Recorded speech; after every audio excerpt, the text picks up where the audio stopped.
My wife cheated with her ex for over a decade, then framed me to take my job home in dignity.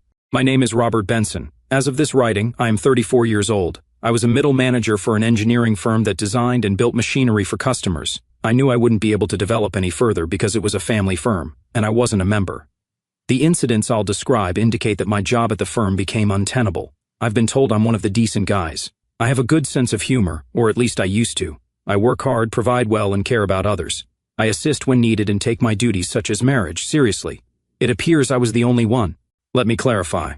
Throughout high school, I consistently fared somewhat above average. I wasn't a genius, but with hard study, I performed well on my tests. I got into a couple of fights when I was pushed too hard, but after they ended, the feuds dissipated. I have several close male friends who have always been there for me and encouraged me. I wasn't an Adonis, so ladies didn't gravitate toward me, but those I met liked me. I was raised to treat others well, particularly women. I took no for an answer. I dropped out of high school and began working for the corporation as a day-release apprentice at a community college while studying engineering. I've always enjoyed building stuff. Duplo came first, followed by Lego and Meccano. Machines are now designed using computers. My friends claim I enjoy my toys because I am constantly hunting for new devices. I wore a built-in camera that resembled a badge. It was intended to capture what I thought was a fantastic evening that I would want to remember later. When everything went south, I'm pleased I did it since it proved to be quite valuable later on. But I'm getting ahead of myself. As I neared the end of my first year of college, we had a big celebration to celebrate being free for a few months. My friend Bill admired a girl in the nursing group who used college and local hospital facilities. He persuaded me to attend the party in order to pique the interest of her girlfriends, as if nursing students would look up to me as an engineer rather than doctors. I appeared to be of regular height. My employment has helped me become muscular and fit. I went to hear live music. Stephanie, Bill's friend, introduced us to the other girls. I was courteous enough to compliment them all. This was correct because they were all attractive. I was shocked when one of the women, Carol, began talking to me. We drank and danced, and her legs endured. I'm not the best synchronized dancer. She appeared to enjoy my company, even laughing at my outrageous jokes. Carol was around 5 feet 5 inches tall with a slim body. I was astonished when, at the conclusion of the evening, she asked to meet with me again. I agreed. I'm no idiot. Well, what transpired proved I was an idiot, but then we started courting, and soon I was experiencing emotions that I had only felt once before. I had some girls I really liked, but Carol took my breath away every time I saw her. I missed her whenever we weren't together. My parents laughed at me, but not brutally. They noticed how happy she made me. I even studied harder to show her that one day I could be someone she respected, perhaps loved. We often talked about our future. She wanted to be a registered nurse, but believed she couldn't have children to do so. I informed her that I adore children, and that having kids would not jeopardize her profession, but would instead benefit it because she would have more experience to contribute to improve her talents. We spent ages on this, but it was a sure thing for her. I chatted with my parents, who recommended I follow my heart's desires. My mother adored Carol as if she were the daughter she never had. My brother Dan had one child and was expecting another, so they had grandchildren. Carol was close to her sister Carrie, and after finishing her night shifts, she had 5 to 7 days free 2 or 3 times every year. Here, she would visit Carrie's house. It was 2 hours away. She used to say I was working so hard that I wouldn't miss her. That was not true. I did miss her. I agreed to her ultimatum of no family, and we were married approximately 3 years after meeting on June 16, 2022. Bill was my best man, while Stephanie served as my lead bridesmaid. They were no longer a pair since Stephanie wanted to marry a doctor. Bill enjoyed teasing her about leaving him while they were dating. I would have agreed with him. Carol looked stunning coming down the aisle in an ivory satin gown. She grinned at me the entire way down the aisle. I did my best to keep eye contact. Our guests must have thought I was being goofy because I had a smirk on my face. Carol finally moved into my home. She refused until we got married. When I first earned enough money for a mortgage, I bought it cheaply from my grandparents. It required a lot of effort, but I'm adept with my hands. By the time we married, I had finished most of the major tasks. There were still some things that needed to be updated. Another quarrel erupted over our marriage, our financial account. Carol wanted to have her own account so she wouldn't have to rely on me to spend money on whatever she wanted. I was to keep mine, and we would form a joint account and deposit money in proportion to our earnings for bills, vacations, and so on. I also lost that discussion. For the first few years, everything went well, if not perfectly. The nursing class held reunions, and I was able to attend most of them. I missed a few while on a business trip. Honestly, I felt like a spare tire. I was tolerated and regarded almost as a clown. Stephanie was always there for me because she was Carol's best friend. Carol tried to spend the majority of her time with me, but she danced with a few doctors. I saw nothing wrong with the dances. I became friends with several husbands because we shared a common passion for golf. I managed to reduce my handicap to 6 and was persuaded to compete again against them. We occasionally traveled for golf breaks. Some of them occurred during reunions or when Carol teed off in the nights. She kept going to her sister's house, which irritated me. Carol rarely discussed her work or objectives. She appeared content with her routine as a nurse. When I inquired, she stated that she did not want the responsibility or lack of interaction with patients if she was promoted. Carol and I structured our social lives primarily around her friends. I still went out with Bill and others, but usually to a nearby club for drinks. Carol sometimes attended the party. She was always excited to hang out with us. Non-medical staff were generally allowed to work shifts with her, which included food, dancing, and cabs. We would spend time wandering in the hills and visiting Glasgow or Edinburgh for weekends and plays. We went on vacation to destinations with lovely beaches and intriguing attractions nearby. Carol's bikinis were unsurprisingly conservative. I offered her more revealing ones, but she declined. She never considered traveling to a beach where no clothing was permitted. We rarely argued unless one of us didn't want something or if the other objected. We discussed it. In certain circumstances, I won. In a few situations, she won. It never interfered with our private life. He or she may be extremely loud, dress excessively, or engage in role play. There was nothing forbidden to try. Some we liked, while others were less appealing. Every day I loved her more. Our 10th anniversary was approaching, and I wanted to plan something special. I talked to Stephanie about booking a hotel, going out to dinner, and dancing. She was agreeable. She pledged she would keep her knowledge of the situation a secret. The other couple had stated the same thing. I knew I had to tell her about it, but it was closer to the event, or she'd like to add more. When I told Carol a few days ago, she was overjoyed, and I barely made it out of bed in the morning. She contacted Stephanie, and before I knew it, the 4 of us had arrived at the motel. We dropped our belongings for the night. We headed downstairs to join the others. The girls' chat seemed highly emotional. Stephanie was completely captivated with Carol, who was fully aware of all of Stephanie's plans. Brian and I were talking about an upcoming golf competition we had planned to enter. We had to defend it. Mark and Grant were playing for fun, claiming that their job as doctors is stressful enough without adding competition. Then we went to the hotel's nightclub. We located a table at the rear near the bar and main lobby, mostly away from the primary speakers. We were able to chat, rest between dances, and enjoy the evening. Carol made it clear to everyone that she was only dancing with me. We spent the majority of the following 90 minutes on the dance floor. We paused for a drink. I wanted water, she wanted wine, and so on several times. When we were dancing, some man patted my shoulder. When I glanced back, Carol had melted into his arms. I didn't even have time to say, "Get off." I was shocked. She was quite happy. I'd never seen her stare at him like this. He maintained control while they danced. I walked back to our table, shocked. Stephanie spoke up, and her excitement was obvious. "Robert, it's great that you let Carol dance with your first love. She asked him to your wedding so he might claim her. However, he never showed up." I gazed at her. She smiled, but her expression conveyed complete scorn for me. That's not all there was to it. I was infuriated. I exploded. "What's going on?"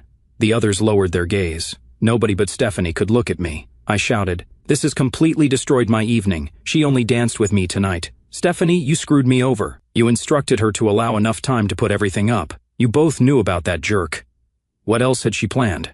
The others couldn't believe how angry I was. I was still staring at Stephanie, waiting for a response, when Carol approached and tugged on my arm. She had clearly heard me. Many others heard me and looked in our direction. She had a solemn expression on her face. I knew she was going to say something I wouldn't like. To say my evening had gone from poor to bloody terrible is an understatement. Carol spoke aggressively. "Robert, the man I danced with is Bruce Benning. He's my first and only love." I gave a gasp. Carol continued. "He and I had dated before I met you. We met numerous times. Each year he was training to be a pediatric neurosurgeon, so we couldn't spend time together. He was glad I found you. You are such a lovely guy and an honest, nice man. I enjoyed spending time with you, but I always loved Bruce. He's the reason I can't have your kids. You would have been deeply hurt if I had left you and taken them with me. Bruce is now the head of the Leeds Hospital's neurosurgery department. I'm traveling with him. I'm sorry you are in so much pain, but while we were together, I gave myself completely to you, so you would never know I love anyone else. If Bruce hadn't come back for me, I would have been content to be your wife forever." I took deep breaths. My vision was blurry, my head was splitting, and my heartbeat was racing. I was looking at someone I believed loved me. I involuntarily vomited. So much for a lovely dinner. Stephanie smiled as the others watched her. That jerk Benning was walking towards us. I screamed at Carol, "You evil, lying, deceitful jerk cheater! Give me your wedding and engagement rings or I'll rip off your finger and take them." My outburst shocked the rest of the group. It was so unusual, but the events that unfolded in front of me were also incredible. Benning stepped forward. I turned to him and said, "Stay away or you'll never be able to use your hands again, loser." He paused, surprised by my threat, and looked around for support. "You entertained my wife and demanded that she humiliate me, and these so-called friends are ecstatic for both of you." I unleashed my rage on the others. "You are all low-life sewer dwellers. For crying out loud, how many of you have fun with others? How many marriages do you want to see end in front of your eyes for the sake of entertainment? The cheaters have greater integrity than any of you." I turned back to Carol.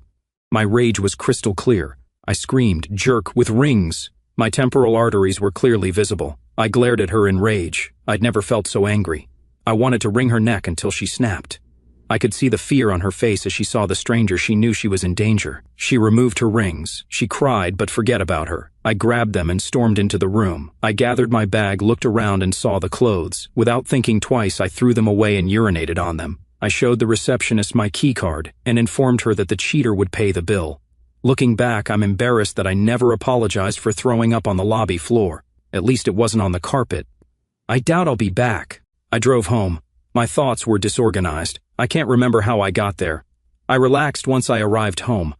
I'm not sure how I couldn't calm down, but I felt compelled to act. I went to the garage and turned off the automatic door, as it might have a key fob. I grabbed a box of trash bags and went to our bedroom. I gathered her belongings from the closets and placed them in a pile. I pulled out the drawers and emptied them into the bags. There were 2 keys taped to the underside of one drawer, one for the vault and one for the safety deposit box. I rummaged through her jewelry box, took out all of the jewelry I'd given my wife, and tossed the box into the bags. I went through our file cabinet and shook out all of her paperwork. I discovered her password book and scanned it. The cabinet contained no information about her or Benning. It was nearly 2 in the morning. There was no way my brain could relax. My heart continued to pound, but not as hard as it had before. Entering the warehouse, I looked online to find out which one, as there were 3 in the city. All have 24-hour access. I found the one I needed because they obligingly displayed the key on the homepage. I wore latex gloves to prevent my fingerprints from being detected. What I discovered caused me great pain. I thought I knew I was in pain, but it wasn't true. It ripped my soul from me and tore it into pieces. I returned to my car and used the camera I have at work to photograph the entire contents. I wrote everything down. There were file boxes and 2 locked cabinets. I picked them out, one of the skills that engineers should have. I almost wish I had not. In one of them, I discovered Carol's plans. I couldn't believe what I was witnessing. Who the heck was she? Benning's files were stored in another cabinet. They confirmed my impression that he was a thoroughly depraved, heartless jerk and narcissist. He only loved himself. I had to return to the car to get a battery for my phone because my camera was out of battery. I double-checked to make sure I had taken all of the photos. It was already 7 in the morning when I finished. I locked the closet so they wouldn't realize I was there. I went into the cafe and ate breakfast. I mentally went over everything I had discovered. Carol's parents insisted on a prenup to keep their daughter safe. From what I discovered, Carol was not about to sign a prenup and take 10%. No doubt under the direction of that loser Benning, she wanted to not only kill me but also destroy me forever. Although I wanted to confront her, I realized I couldn't tell her I knew what her plans were. The Cursive Flyer song came to mind. When I got home, I replaced my keys so she wouldn't assume I knew about them and their contents. I stopped by the hardware store and purchased new locks for my home. Carol did not have the keys in her purse, but I was not about to take any chances. My next stop was the bank, where I looked into a strange safe deposit box that I knew nothing about. It consisted of several bonds, and her name only. I photographed them again. I am becoming increasingly curious. Where did she get the money for them? Was she an escort on the side? Who the heck was she? Carol texted me right after I got home, saying she wanted to stop by and pick up her car. I responded, "Your car? The car in question is leased in my name, and I am making the payments because your salary is so meager. I'm going to take a vacation and use it until the lease expires in 8 weeks. Your clothing and belongings are already in trash bags. If you don't need them, I'll put them in the fireplace to burn. I'm going to stuff your wedding dress with straw so it looks like you're burning it. The door locks and alarm codes were changed. Do not bring that jerk in. He will not like what I am going to do to him." A few minutes later, her sister called and hurled insults at me. I ended the call and blocked her number. I didn't intend to burn her wedding dress, but the reaction confirmed her feelings. A picture of her wearing it to Mary Benning flashed through my mind. Screw it. I took it to the fireplace and started it on fire. It had been lovely, just like my marriage, but now both had been reduced to ashes. Carol arrived an hour later, accompanied by Stephanie and Brian. Brian asked quietly, "Robert, how are you?" I laughed like Caesar when his friend stabbed him in the back. I looked at everyone and yelled, "What the heck do you think? I'm furious at all of you for covering for her without having the decency to tell me what you clearly knew. Most of all, I'm mad at myself for falling for that darn cheater." Carol got annoyed when I called her a fool. She seemed to think I should be normal with her. "Robert, I understand you're hurting, but this is so unlike you. You ruined the clothes I was planning to wear for Bruce. There was no reason for that. I'll get my stuff. When I do, I will leave you alone. I know I've harmed you, but I've always only loved Bruce. You'll be happier with someone who loves you and has children. You are a very special person, and I truly enjoyed our time together. If I had never met Bruce, I would have been so happy with you. Can I get my wedding ring back? It'll be a lovely reminder of all the good we've accomplished together." I screamed, "Oh, no way. It's been passed down in my family for generations. Mom loved how well it fit you. We were made for one another. I have yet to tell them what a deceitful fool you are." Carol flinched at the severity of my words. Brian and Stephanie helped her load her bags into the car. Carol asked about the wedding dress. I advised her to check the fire pit. When she saw the ashes, she cried. Stephanie called me a jerk. I corrected her. "You've had her back all these years. She won't be able to wear it if she marries that darn loser. It's the ashes of my marriage, my life." "Who the heck do you think you are, jerk?" Brian, though shocked by my outburst, didn't defend her. He was the only one who looked embarrassed about last night. When Carol came to her senses, she asked if she could check to see if I had missed anything. I said yes. While she was doing that, I told Brian that we wouldn't be defending any more titles. He nodded. A few minutes later, Carol came downstairs. She said softly, "Robert, I'm sorry, but I've always loved Bruce.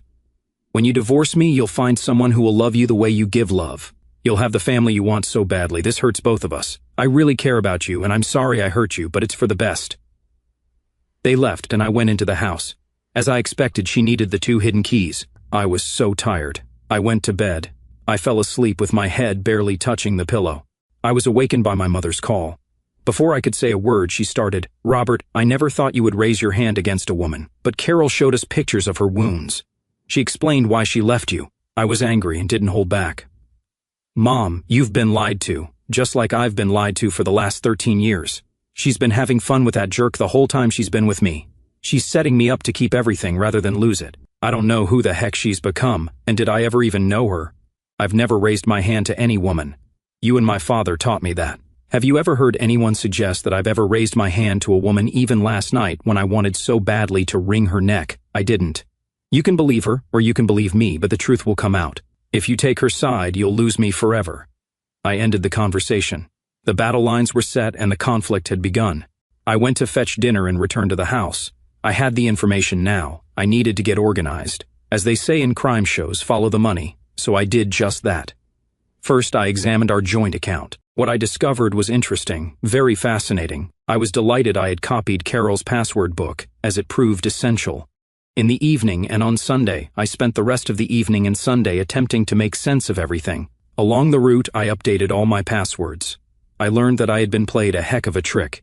Every time she came to visit her sister, I left for a competition or vacation with my so-called pals. She was a horrible loser. I was very upset, especially with myself for being so foolish. Why didn't I notice what was going on? Did I not recognize her visits for what they were? Why didn't I suspect a single incident? What exactly was wrong with me? How could she have done this to me? Monday morning, I arrived at the workplace early. I wanted to check on my annual leave and see hours. Sandra from Human Resources always arrived early. She noticed that I was out of sorts. We dated in high school and grew quite close. She ended their connection. She is still single. I had rarely heard that she was dating. She questioned, "Robert, what's wrong? I've never seen you this sad." I smiled an empty smile. My world exploded Friday. It was our anniversary. This was meant to be a romantic evening. She planned it so that her lover would take her away from me in front of everyone. I discovered that she dated and partied with him when she had 5 to 7 free days following evenings out, 2 or 3 times per year. I squandered 13 years with a cheat who loved someone else. She now claims that I controlled her to accuse me of being an outright cheater. She wants to totally destroy me. I will never place my hands on a woman. I need time to decide what to do, to consult. Sandra was shocked. She came over to hug me. "Robert, I know you'd never strike a woman. Since our breakup, I've detested myself for being weak. You are such a respectable, good, and kind man. I will stand by your side regardless of what others say. Here is my phone number and email address. Call me if you need assistance or simply want to talk.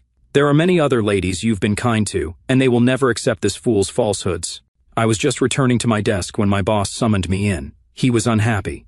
Yesterday, Carol had arrived at his residence carrying photos of me abusing her. I was infuriated. Mr. Deckard, you have known me for years and you still believe a deceitful cheater? You can fire me, or I can go immediately. I'm doing 9½ weeks, so that's my notice time. When the truth is out, do not expect me to return to teach your children how to do the job. They may do whatever they want with this firm as far as I'm concerned. I went outside, printed off the "I'm quitting" letter, signed it, and placed it in my internal mail. The glances I received as I exited the workplace indicated that many people were startled that I could be so angry. I spent the remainder of the morning figuring out what I needed to do. Carol had stayed at a hotel 3 hours away from home multiple times in the previous 18 months, according to her financial records. This occurred while she was visiting her lying sister.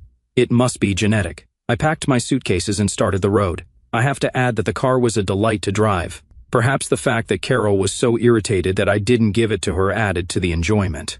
I pulled into the hotel's parking lot.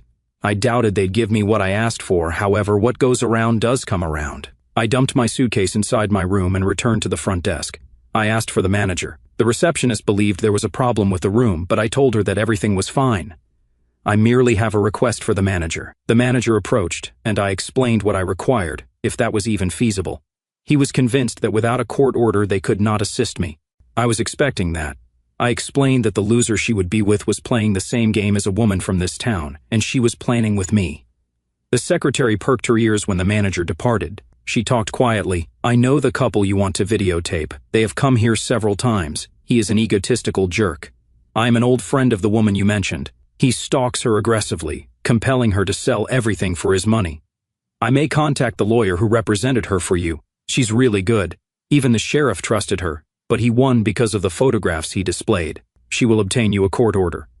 I nodded. "Thanks. I'm happy to assist your pal."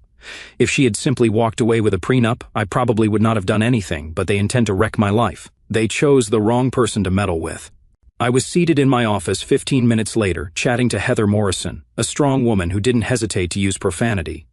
I stated my predicament and what I had discovered. When I finished, she said emphatically, "Do you have that information on hand?" I nodded.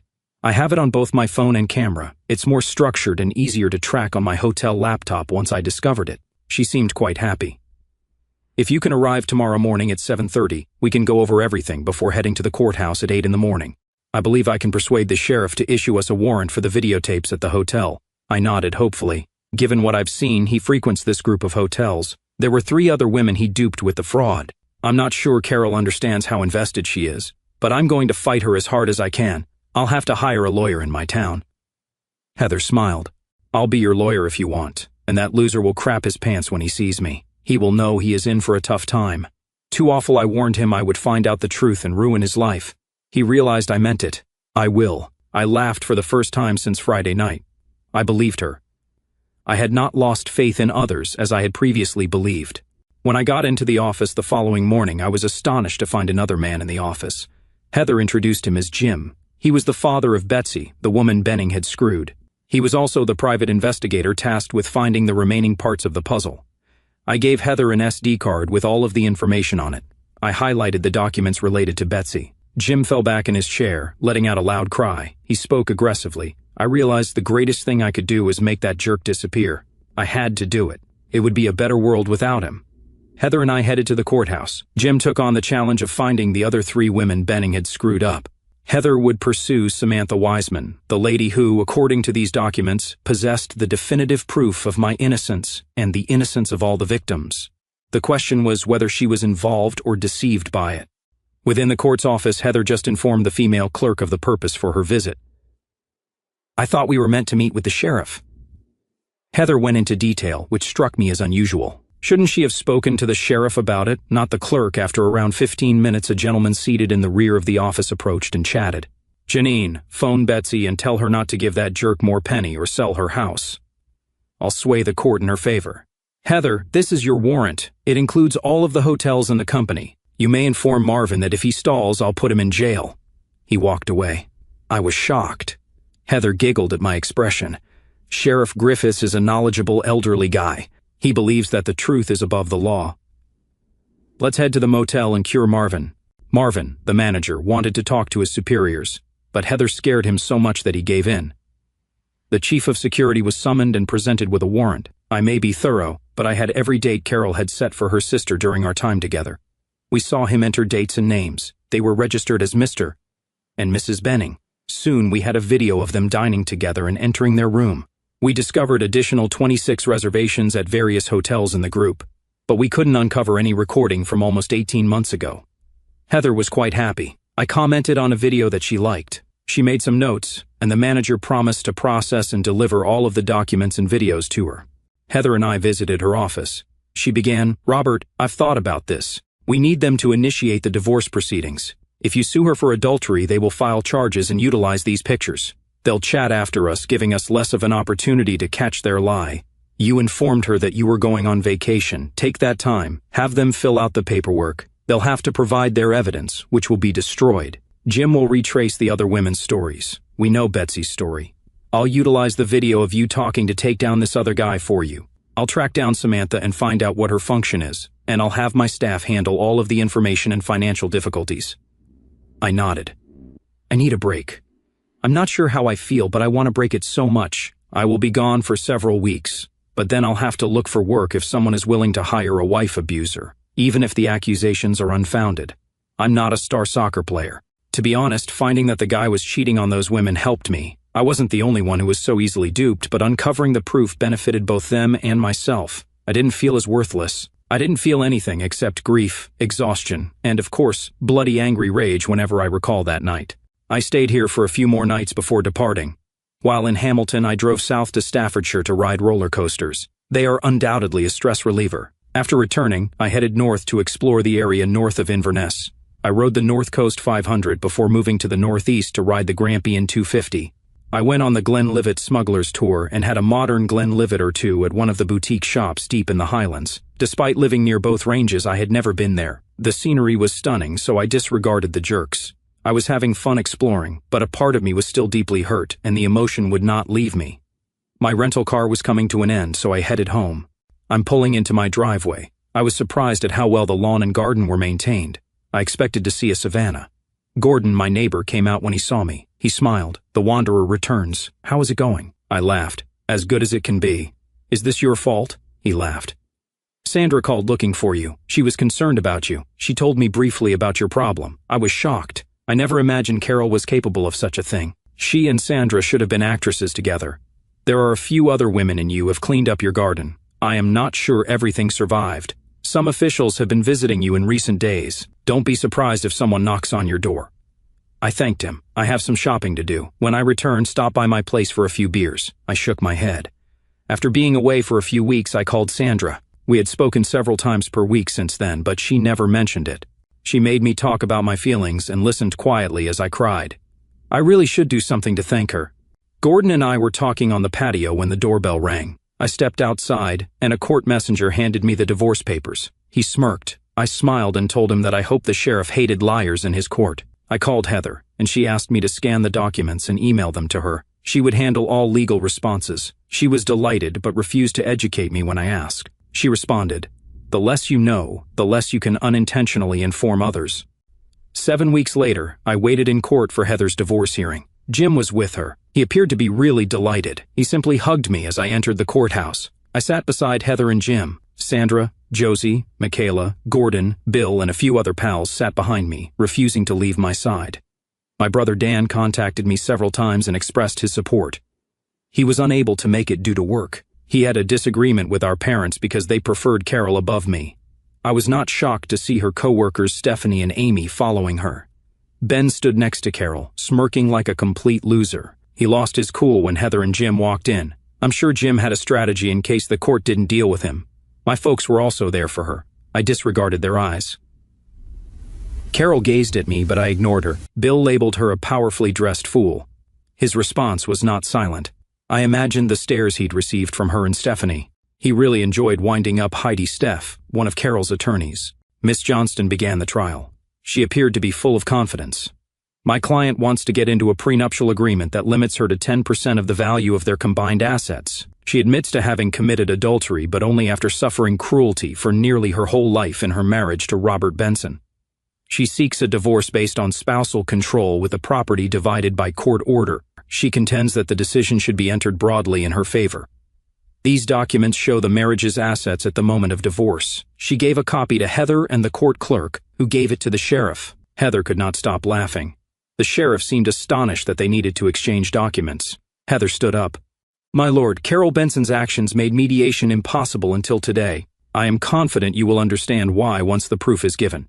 Miss Johnston and I had a brief chat about the evidence to be presented. She wishes, with the court's permission, to present all of the evidence against Mr. Benson before I re-examine the witnesses. I agree to that as long as I obtain an oath from the court that allows me to scrutinize the witnesses without that. I'll ask them when they emerge." The sheriff pondered for a few minutes. "This is really unusual. I understand Miss Johnston's want to fully document your client's behaviors. I will agree to let you cross-examine the witnesses after Miss Johnston finished her questioning." Heather resumed her opening speech. "My client wishes to have the prenuptial agreement fully enforced and to be considered for a reduction in the plaintiff's payment as a result of her intentional lies, which, in addition to attempting to avoid responsibility for her adulterous behavior, were intended to destroy his reputation, character, and future. She plotted her lie with the intention of ruining an honest, nice, caring man who is very different from her, and she lives with a pair of scheming, lying charlatans. We are collecting child support from Carol Benson because these lies cost Mr. Benson his job. These lies cost him numerous friendships and his relationship with his parents, who were extremely close. There was no spousal control, and we will demonstrate that." Heather sat up. She smiled. She was planning to do this. Carol took the stand. I felt her gaze on me, but I looked ahead, not at her. Carol's attorney informed her about how we met. Carol choked back tears as she described the early days of our marriage and how I had been abusive. "Robert didn't like that I worked nights. I'm sure he assumed I was having fun with one of the physicians every night. His rage grew more until he began striking me in the face. I covered it up with makeup while at work. I would travel to my sister's place to allow the bruises to heal before returning to work for the day shift. He was all right until the next shift, when the circle would begin again. My sister urged me to leave him. She took photos because she stated I'd need them for the divorce. Her lawyer questioned, "Were you having an affair?" Carol could have won the Academy Award for Best Actress any year. She snorted. "I'm embarrassed to say that I was. Bruce and I had known each other since he was a junior doctor at the hospital. I met him outside my sister's house one day. He noticed the bruises. He was very kind and supportive. I realized I had deep feelings for him. We made love a few times. He helped me feel whole, not a broken lady being harassed." The lawyer guided her through every encounter with Benning, including our anniversary dinner and the outcome. She wanted her wedding ring returned. I threatened to rip off her finger if she would not return it to me and smashed Bruce's delicate surgeon's hands to pieces. My fury made her fearful I would do this because of my previous brutality. I kept the jewels I gave her, but all she wanted was the engagement ring. Carol was upset when she recalled seeing her clothes in a bucket when she returned to our room to collect her belongings. She fell into tears as she described her stunning wedding gown in ashes. Her attorney sat with a pleased smile on his face. Her sister Carrie spoke next, followed by Stephanie and Benning. All of them provided solid evidence of my poor behavior, even though none of them were witnesses, only the result. Carrie verified that she had taken the photos, which made Heather happy. It was late evening when Benning finished his presentation, and the judge extended the deadline till the next day. Sandra approached me as I was leaving the court and exclaimed, "I've never heard such a disgusting lie before." She hugged me, and so did the others. My parents just glared at me with daggers. They'd made their choice. The next morning, Heather summoned Carol to court. Heather was all business with no smiles. Each question was like a dart. "Carol, your maiden name is Miss Reese. You mentioned that after your loving husband wounded you, you met Bruce Benning, who was interning at your hospital. Was he so attracted to you that he married you? Is the story true?" Carol flushed. "Yes." Heather hit play, and Carol and I's discussion from earlier that evening played. "You have been the best spouse anyone could ask for. I will only dance with you." Heather grinned as we arrived at our motel room. "Are those the statements of a controlling wife?" Carol responded. "I attempted to convey that I cared, but his bullying turned me against him." Heather continued. "On your 10th wedding anniversary, you dressed for your lover while simultaneously expressing your love for your husband. You did everything a loving wife would do in a loving relationship, didn't you?" Carol stammered. "I tried to appease him." Heather pushed the play button. There was no doubt about the action. There was no attempt to give me pleasure. Heather continued, amazing actress portraying the lovely wife. Knowing you're ready to knife him in the back. Heather was firm. You and your longtime sweetheart have planned to disgrace Mr. Benson, whose only fault was that he adored a cheater. Heather pressed another button, which you could see clearly. Carol, please talk. Robert, the man I danced with is Bruce Benning. He is my first and only love. I gasped as she spoke.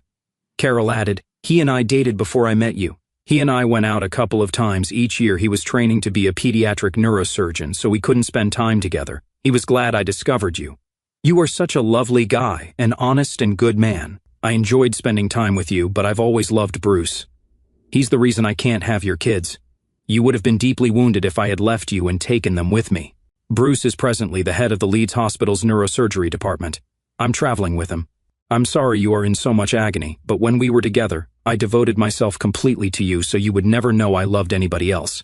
If Bruce hadn't come back for me, I would have been content to remain your wife forever. Heather concluded with me providing the ideal reaction to her deception. Several astonished looks emerged from the gallery. Carol appeared surprised but quickly regained her calm. I attempted to smooth things over for him. I lied to him to keep from losing face. Heather touched another button, and Carol came outside our home. Heather only grinned.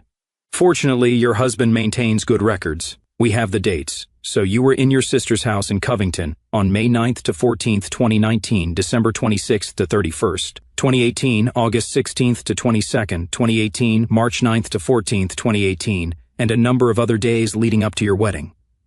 Carol responded sharply, yes. Heather selected another button, and a video of her with Bruce at hotels on those days emerged on the screens where there had previously been none. The reservation form and receipts clearly indicated their presence. Heather addressed the judge. They were collected pursuant to a court order from the Hamilton Sheriff's Court. I've linked it to the documents and records I delivered to your secretary and Miss Johnston. Heather looked to Carol, who was dressed in white. Amazing, isn't it? Not a single bruise mark. It's as if the bruises never occurred. It appears that you, Miss Reese, and Mr. Benning liked those hotels and frequented them whenever you reportedly visited your sister. He did not save you. You were his brownies. Carol glanced fiercely at Heather. I tried not to smile. Laughter exploded behind me. Heather became more menacing as she pressed Carol. Now let's take a look at the financial fantasy you offered to the court. According to your agreement with Mr. Benson, you both agreed to donate a portion of your salaries to a joint account. You wanted to keep your financial freedom, but it isn't the whole story, is it? You intended to keep your income hidden from Mr. Benson so you might have a backup plan in case you decided to leave him. He was merely a tool for you to manipulate. You lied for years about being his wife. You have lied for years. You were a general nurse with a salary close to the minimum. The truth is that you were, as he puts it, a cheater for Benning. You were far ahead in your job and earn about 4 times what you told Mr. Benson. You failed to increase your payments as agreed. You revealed your poverty when you desired a new car and requested Mr. Benson to pay for the lease while you drove it on your secret adulterous escapades with Mr. Benning. You had no moral qualms about paying for some of your experiences using your joint account with Mr. Benson. That is why the accounts you submitted to the court are fabricated. Heather tapped another button, displaying photographs of Carol's bank statements on the screen. They demonstrated huge savings. Her current account indicated large payments from her job, which she had not told me about. Poor nurse who did not want to be promoted. And you are actually the hospital's 3rd most senior nurse. Heather brought up the bonds. How do you explain how they ended up under your name and what was found in your safe deposit box? Carol looked around, shocked. I could see her reflection in the monitor. I tried to convey utter indifference by not looking at her directly. Carol corrected herself. I was looking out for myself when he took charge. Heather continued, these are Miss Reese's personal information, and the bond amount was confirmed as of that date. She gave them to the court clerk, and Miss Johnston was no longer smiling.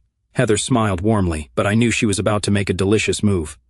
You want to get your wedding band back. After all, it's a family legacy, and an unfaithful act, wouldn't she expect to keep it? Is it for nostalgic reasons that you want to recall a decent, caring man rather than someone who would abandon you once his demands are met? Carol responded defiantly. I adored that ring. It meant the world to me, especially after he burnt my wedding gown. I want it returned. Heather tapped another button, and a photo of Mr. Bruce Benning and his fiancée, Carol Reese, at a hospital appointment 9 months before the end of our relationship showed on the screen. The photo depicted an engagement ring. Heather continued. The new newspaper portrays the evening admirably. Mr. Benning relished showing off the magnificent, one-of-a-kind engagement ring he gave to his bride-to-be. She repeated the sentences with a harder tone. He handed it to her. Isn't it eerily identical to the one Mr. Benson inadvertently gave to someone pretending to be his fiancée? Wasn't it a charade convincing the hospital that Benning was making a commitment? The hospital administrator stated that they like their doctors to be married because they believe that having families here helps them connect with the community, so it isn't about sentimental attachment or affection above all. It's about getting the job you want, a physician's wife. You need it to completely blind the hospital administrators. Heather's next remark astounded Carol. Benning only needs you for as long as he wants to be there. I had to stifle my laughter. I'm sure you've been crying about your wedding dress. Did you intend on wearing it when or if Benning marries you? Carol answered, no, but it sounded weak. We all knew she was crying. Heather touched another button, and Stephanie's voice emerged. She's invited him to your wedding. She hoped he'd demand it before she married you. Carol sobbed. Mr. Benson's main error was that he only saw you through the affection he had for you. He never saw the true you, the cruel and manipulative jerk. You couldn't simply walk away from such an honorable man and accept the loss. He would not have known about your indiscretions, financial trickery, or profound betrayal all those years ago. You should have delighted over his disgrace and death. You viewed Robert Benson as a gullible fool. You saw him as a part-time worker until your love became free and wealthy enough for you. Clearly, you envied his ability to love, so you two set out to ruin his life after you.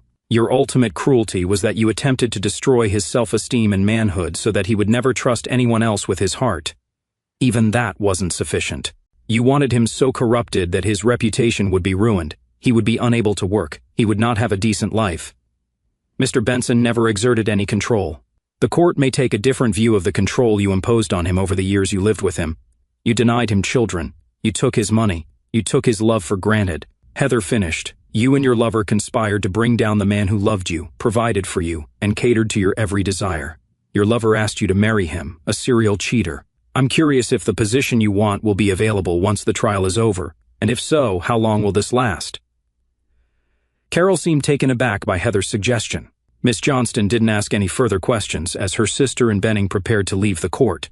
Heather asked the court officer to stop them. She was not finished with them yet. Carrie, her sister, moved slowly up to the podium. Heather was succinct. Do you admit to lying to the court and covering up your sister's adulterous relationship with Bruce Benning? The sister started to cry. Heather asked, did you take photos of the alleged injuries? Carrie quietly responded, no. Heather finished, I will inform your church's leadership that you are a non-Christian. Carrie's eyes widened, and fear gripped her at once. Screw you, jerk! Heather called out to Stephanie next. Stephanie stood straight but tense. Heather started quietly. How long did you know about your affair? Stephanie responded, the affair was with Robert. Carol has always belonged to Bruce. Heather smiled. Why would you lie for her? Stephanie froze. I have never lied. I repeated what I had been told. Heather continued. Have you ever seen the bruises she says she has? Stephanie responded, no, she was so upset I believed her. Despite numerous questions, Stephanie refused to admit she was an unwitting fool and defended her friend. Heather was a surgeon. Stephanie had no way of concealing her lie moving forward. Finally, Heather inquired, do you know how to tell the truth? How many boyfriends have you? Are you thinking about pulling the same trick on your husband when someone better comes along? Stephanie was shocked. I adore my husband. I would not do that.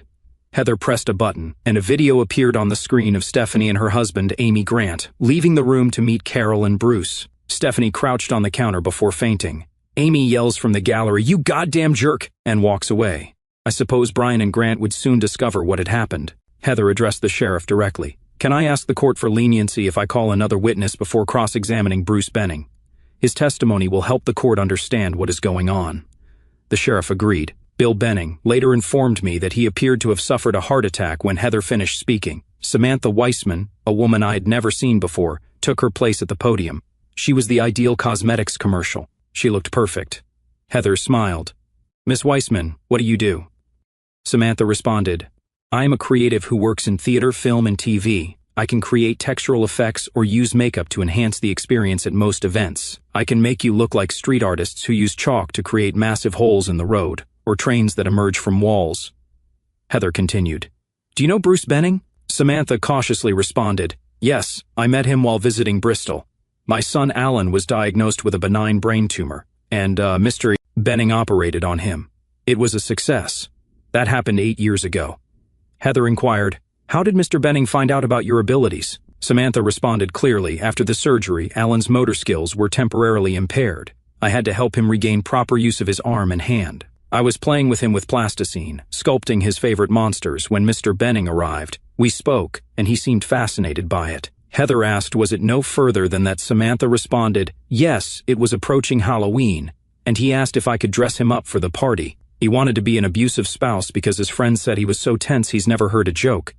His reputation, he claimed, was undeserved. He would not tolerate a woman saying no to him, let alone asserting her superiority over him. It would reveal all that they were. I made him for 3 parties that year, and the bruises were slightly different colors.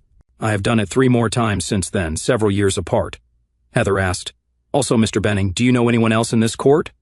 Samantha looked around and responded, "Carol and Samantha. I did their makeup for a few parties in Liverpool last year. They claimed their husbands would never have hit them, but they wanted to see how their friends would react." Heather pressed another button, displaying images of Carol and Samantha on the screen. They must have been Samantha's copies because they demonstrated the entire process. There were no visible marks on either of them before she began or after she finished. I believed her. I hit Carol. She's phenomenally talented. I almost jumped with joy when I realized Carol's photos were the same ones she had shown the court. Heather stammered, "So all of those photos show the work you did and no actual bruises?" Samantha responded, "When they arrived, they were spotless. When they left, they appeared battered." Heather simply asked, "If you knew what your creations would be used for to discredit and accuse their husbands of assault and Benning to sue the women who turned down his advances?" Samantha was shocked. "I would never do something like that. If I had known, I would have contacted them and offered to reveal the truth for them." Heather responded, "Thank you." Miss Johnston asked no questions. She appeared shocked and defeated, and the sheriff hummed as if to express his relief that the case had been closed. But Heather wanted a piece of flesh while Benning was testifying. 2 men entered the courtroom. They focused solely on him. Benning did not appear happy at all. I stared at him. I wanted to see Heather grill and dissect him. My cruel smile, which I had practiced for this occasion, revealed how much I was looking forward to it. Heather began, "Mr. Benning, you had an extramarital affair with Miss Reese. Did you know she was previously married to Mr. Benson?" The arrogant Benning responded, "No, I only came to her rescue." Heather picked through all of his lies, and his arrogance made me shudder. He loved himself at all times. He tried to brag about his accomplishments when Heather's noose, metaphorically speaking, slipped around his neck. It opened the trap door. Heather smiled. "So you claim to have gotten intimate with Miss Reese, who had only recently recovered from an assault by her husband. But today I presented the court with decades of evidence of you spending time together in hotels for multi-day meetings." She laughed. "When you tried to make love to her?" Benning angrily replied, "No, we've only recently become intimate." Heather continued, "Many hotel guests complained about the noise from your room. Your mouth screamed as you exchanged intimate moments. Are your hotel neighbors lying?" Benning stared at Heather as she listed the numerous complaints. Heather smiled as she continued, "There are additional complaints about your behavior." Heather started to wrap up. "You lie to conceal your affair with a married woman. You deceive your employers by claiming that everything we just witnessed is fiction. Are you a real surgeon, or is this another scam?" Benning became angry. "I am a surgeon, one of the best." Heather laughed.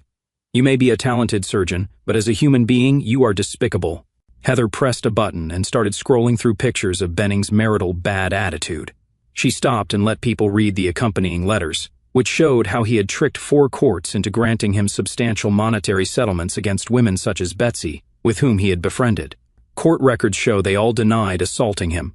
From his own records, it appears that he devised his plans in retaliation for them having the audacity to reject his advances. It was through these photos that he had convinced the sheriff, despite all other evidence, that the women had not assaulted him. Heather questioned him about the photos.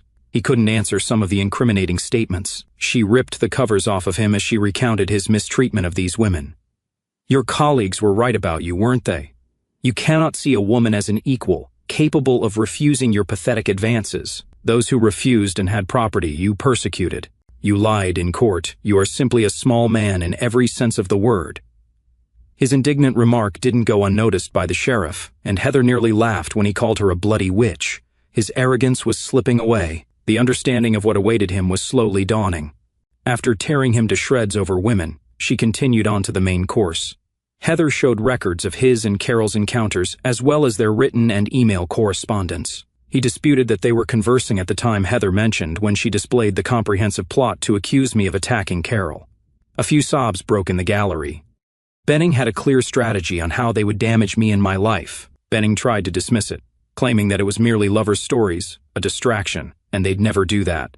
Heather stated, "That is exactly what you were doing. You played his parents, you played his boss, you fooled Miss Johnston to present it before this particular court." She continued to create more documents. She turned to face Benning. "You weren't going to stop there, right? You were already planning another scheme to get the money, right?" Benning denied it but was increasingly anxious. He looked at both men and Carol. Heather hesitated as one does before heading to dessert. Heather pressed a few further buttons.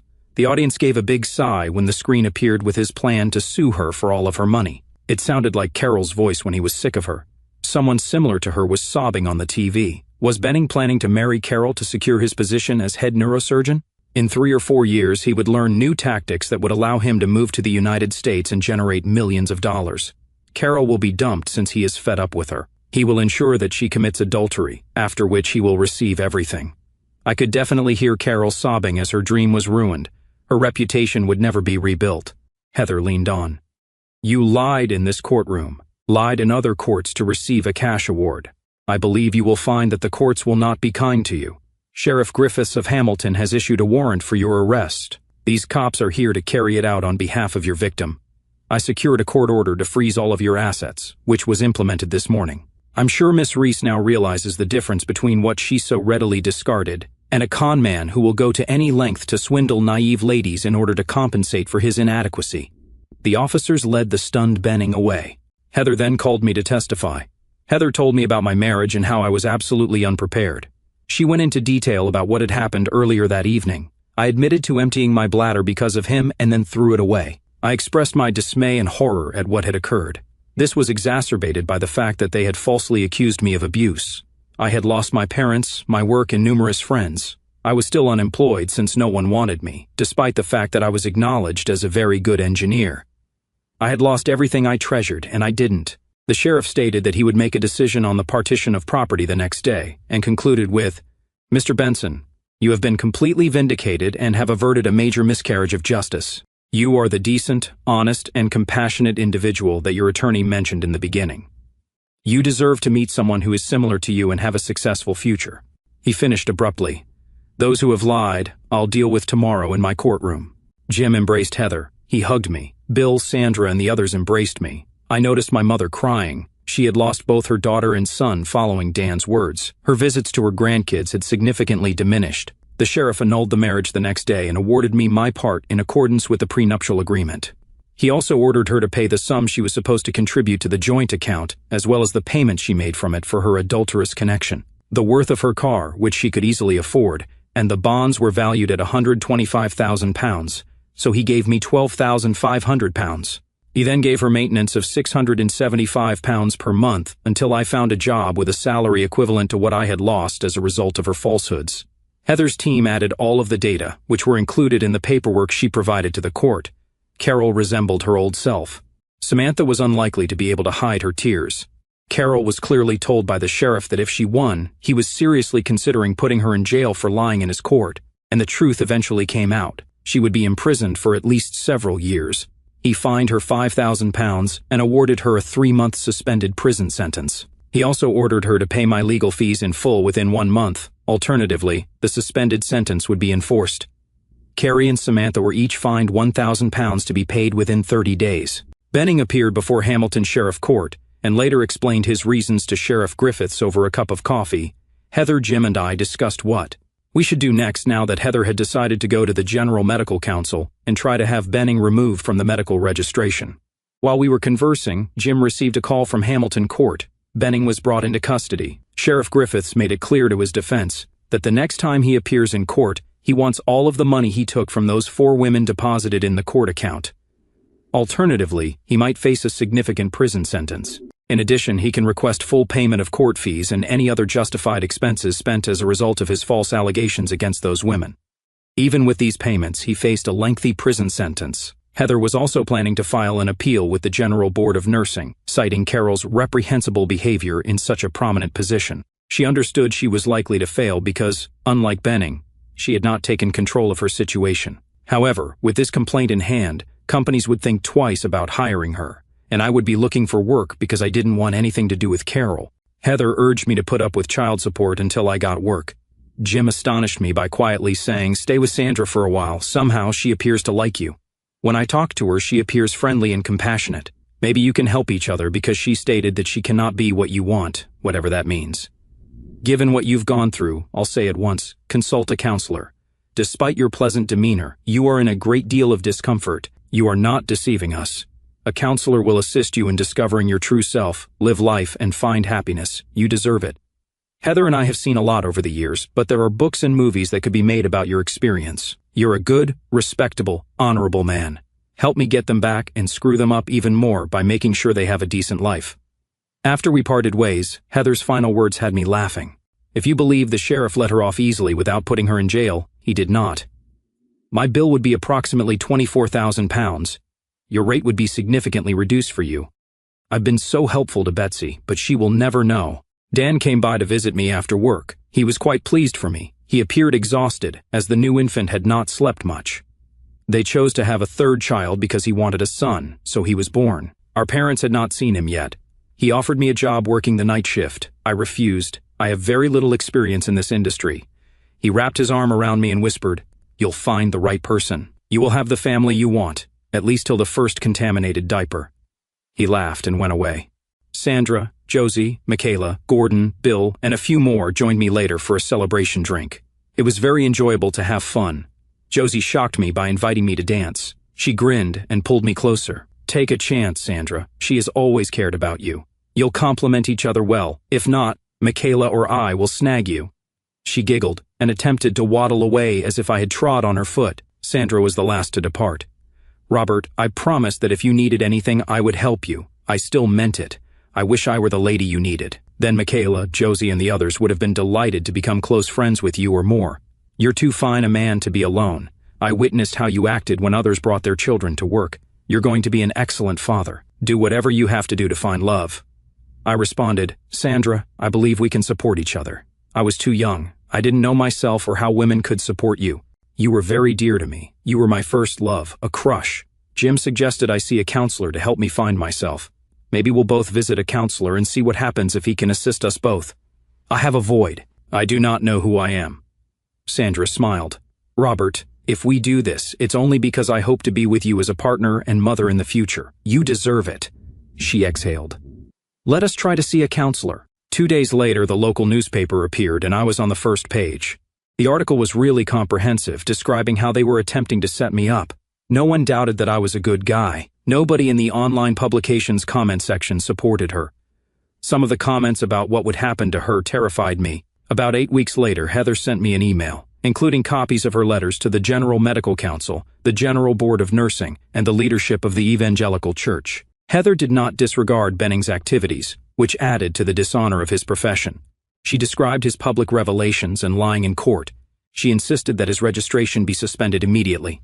It helped that by his third court appearance, despite repaying the money he had scammed these women of nearly £250,000, Sheriff Griffiths jailed him for 5 years. Heather provided Samantha Weissman's images of him and her evidence to the fiscal prosecutor, who ensured that his defense received copies before they left court on the first day of his plea. Benning pleaded guilty at the first opportunity, therefore, he was eligible for a 33% sentence reduction. Sheriff Griffiths cited a previous ruling upheld by the Court of Appeal, claiming that despite being constrained to a 5-year sentence because he believed the High Court would have jailed Benning for 7.5 years with the reduction he could impose that period, he pondered sending Benning to the High Court where a harsher sentence could be issued, which he believed was quite possible. However, considering the COVID-related backlog, he thought it was best. In other words, you appeal at your own peril. Benning, a top medical expert, spoke on the record, and numerous major publications covered the tale. The Sunday editions crucified him. I was approached but declined to respond, stating that I was still too far removed from her treachery to make any statements. Heather's letter to the Evangelical Church leadership questioned Carrie's confidence for her position and the likelihood of further advancement. She noted that Carrie had misled under oath by taking up a Bible. It would be difficult to see how her activities justified her continuous breach of a commandment required by this church in order to maintain her position in the Evangelical Church's hierarchy. I doubted her marriage would last. Her spouse was very ardent about God. At the golf club, Brian and Stephanie had broken up. Amy and Grant, Sarah and Mark were having issues since she was so close to the other three that he had severe reservations about her. My kicks were at least 15 yards longer when I felt the ball belonged to one of the benches. I didn't care about Carol. She rolled me to the brink of despair, only to discover that her knight in rusted armor rolled her even further. Karma is a jerk. Thank you for taking the time to hear today's story.